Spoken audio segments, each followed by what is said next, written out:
अस्सलाम वालेकुम, welcome back to my channel. आज मैं बना रही हूँ होममेड केचप और इसे बनाने के लिए मैंने अच्छे से पके हुए रेड कलर के टमाटर लिए हैं और ये तकरीबन 1 किलो हैं और इसे मैंने क्यूब्स में कट कर लिया और कुकिंग पॉट में मैं इसे ऐड कर रही हूँ और 2 से 3 इसमें लहसुन की कलियाँ जाएंगी। एक बिल्कुल छोटे साइज़ का इसमें प्याज जाएगा, इससे एक अच्छा सा फ्लेवर आ जाता है। अच्छे से कलर और फ्लेवर के लिए 2 से 3 मैंने साबुत लाल मिर्च ऐड किए हैं, पेपरिका भी ऐड कर सकते हैं, अदरवाइज़ 1-2 ड्रॉप फूड कलर के ऐड कर दें। 1/4 कप यानी कि 4 टेबलस्पून के बराबर मैंने इसमें सिरका ऐड किया है और नमक जो है अपने टेस्ट के अकॉर्डिंग इसमें ऐड करें। 1/2 कप मैंने इसमें चीनी ऐड किया है। अब मैं लिड लगा के इसको कवर कर दूंगी ताकि टमाटर का जो पानी निकले इसमें ही अच्छी तरह कुक होकर सॉफ्ट हो जाए। 25 से 30 मिनट लगे हैं, टमाटर जो है सॉफ्ट हो गए हैं, पानी भी इसका ड्राई हो गया। अब इसको हम ठंडा करने के बाद ब्लेंडर में डाल के ब्लेंड कर लेंगे ताकि इसकी अच्छी सी स्मूथ सी पेस्ट तैयार हो जाए।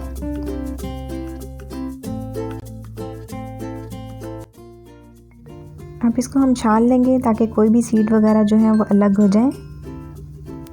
तो इस तरह से इसको छानने के बाद जो है हम दोबारा से इसको कुक करेंगे ताकि इसके अंदर जो भी एक्स्ट्रा पानी है वो ड्राई हो जाए और इसके अंदर अच्छी सी थिकनेस आ जाए।